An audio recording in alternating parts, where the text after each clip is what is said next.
ज्येष्ठ माह के एकादशी के बारे में संपूर्ण शास्त्रों के तत्वज्ञ और वेद वेदांगों के पारंगत विद्वान परम धर्मात्मा सत्यवती नंदन व्यास जी ने युधिष्ठिर के पूछने पर कहा कि दोनों ही पक्षों की एकादशियों को भोजन न करें। द्वादशी को स्नान आदि से पवित्र हो, फूलों से भगवान केशव की पूजा करके नित्य क्रम समाप्त होने के पश्चात पहले ब्राह्मणों को भोजन देकर अंत में स्वयं भोजन करें। राजन, जनना शौच और मरना शौच में भी एकादशी को भोजन नहीं करना चाहिए।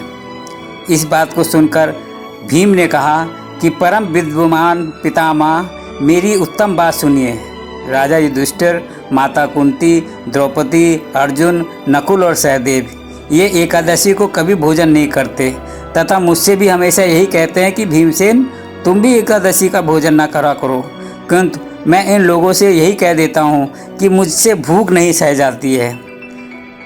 भीम की बात सुनकर व्यास जी ने कहा, यदि तुम्हें स्वर्गलोक की प्राप्ति अभिष्ट है और नरक को दोषी समझते हो तो दोनों पक्षों की एकादशी को भोजन न करना। तब भीम ने कहा कि महाबुद्धिमाने पितामह, मैं आपके सामने सच्ची बात कहता हूँ, एक बार भोजन करके भी मुझसे व्रत नहीं किया जा सकता, फिर उपवास करके तो मैं रह ही नहीं कैसे सकता हूँ।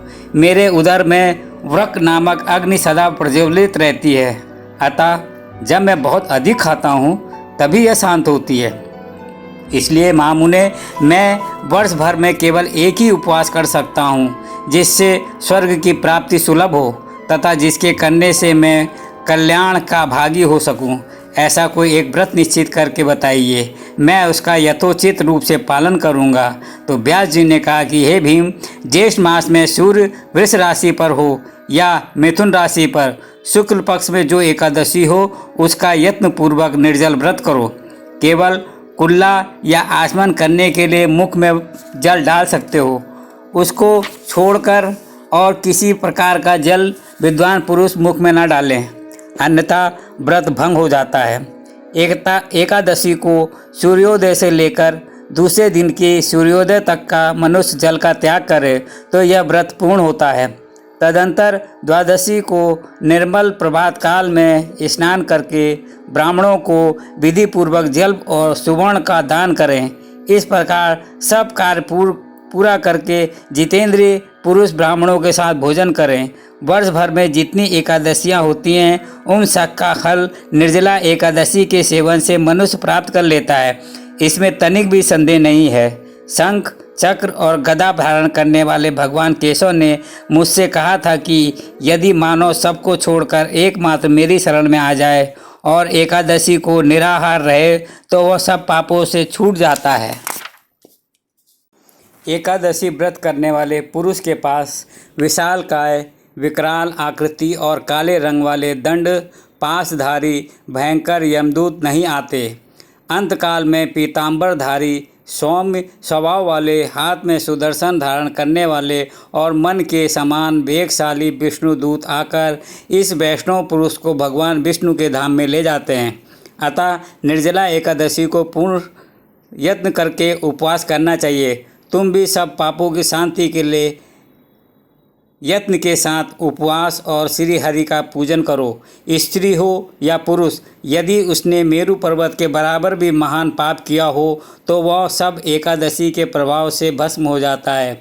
जो मनुष्य उस दिन जल के नियम का पालन करता है वह पुण्य का भागी होता है। उसे एक एक पहर में कोटि कोटि स्वर्ण मुद्रा दान करने का फल प्राप्त होता है। मनुष्य निर्जला एकादशी के दिन स्नान, दान, जप, होम आदि जो कुछ भी करता है वह सब अक्षय होता है। यह भगवान श्री कृष्ण का कथन है। निर्जला एकादशी को विधि पूर्वक उत्तम रीति से उपवास करके मानव वैष्णव पद को प्राप्त कर लेता है। जो मनुष्य एकादशी के दिन अन्न खाता है वह पाप भोजन करता है। इस लोक में वह चांडाल के समान है और मरने पर दुर्गति को प्राप्त होता है। जो ज्येष्ठ मास के शुक्ल पक्ष में एकादशी को उपवास करके दान देंगे वे परम पद को प्राप्त होंगे। जिन्होंने एकादशी को उपवास किया है वे ब्रह्म हत्यारे, शराबी, चोर तथा गुरुद्रोही होने पर भी सब पातकों से मुक्त हो जाते हैं।